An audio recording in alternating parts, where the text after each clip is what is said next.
You are probably exhausted, not the "I need a nap" kind of tired, the kind where your very personality feels like a heavy winter coat you can't take off, even when you're sweating underneath. You reply to messages within seconds. You laugh at jokes that aren't funny. You constantly bend your own boundaries to accommodate the moods of everyone around you. You stay plugged in, reachable, always on. Why?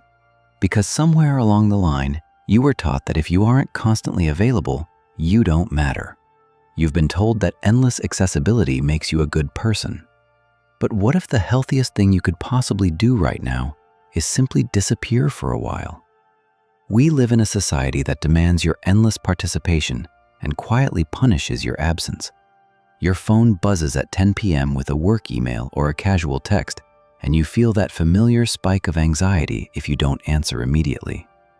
You sit in crowded spaces, holding conversations that feel completely hollow, maintaining friendships that died emotionally years ago just to avoid awkwardness. Carl Jung observed that the human mind cannot hear itself clearly when surrounded by endless noise. To survive this modern pressure, you've built a version of yourself that is endlessly agreeable, entertaining, and safe, a social survival mask.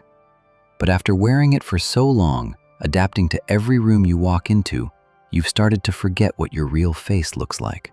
You no longer know which thoughts are actually yours and which ones you simply borrowed from the crowd to fit in. The thought of intentionally going quiet terrifies most people. We don't actually fear being alone. We fear being forgotten. But silence is a brutal, uncompromising mirror. When you stop performing, when you stop maintaining the illusion, something incredibly unsettling happens. The people who claim to care about you might suddenly grow cold, distant, or even passive-aggressive. Why? Because you stopped being predictable. Predictability makes people feel safe. When you are always reachable and always forgiving, you are easy to psychologically manage. Your sudden absence forces them to realize that their control over your energy is gone. It violently exposes which of your relationships were actual connections and which ones depended entirely on your uninterrupted availability.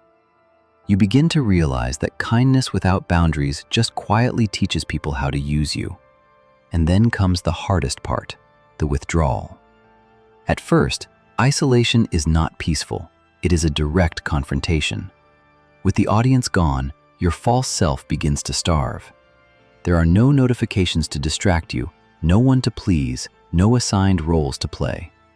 It's just you, alone in a room, forced to meet the parts of yourself you've spent years running from. Your exhaustion, your quiet resentments, the times you betrayed your own values just to keep the peace. Jung called this confronting the shadow. It's not evil, it's just the raw, unedited truth of who you are beneath the heavy layers of social conditioning. It feels deeply uncomfortable because the ego depends on illusion to survive.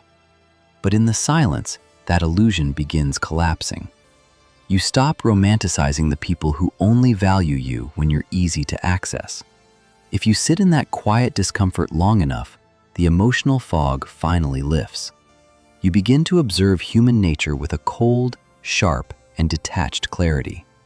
You realize that so much of what modern society calls connection is actually just unconscious emotional dependency. People using each other as human shields against their own emptiness. They don't miss you, they miss the access to how you made them feel. This is when you finally understand the vital difference between loneliness and solitude.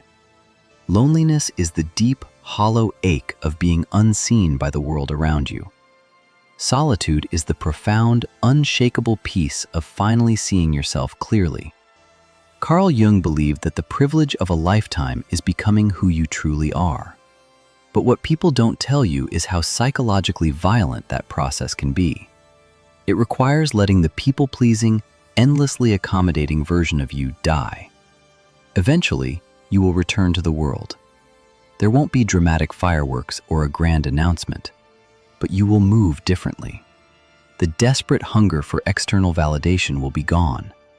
You won't feel the sudden urge to explain your boundaries or overinvest in one-sided bonds. You will observe the noise instead of drowning in it. You will be quiet, grounded, and terrifyingly free.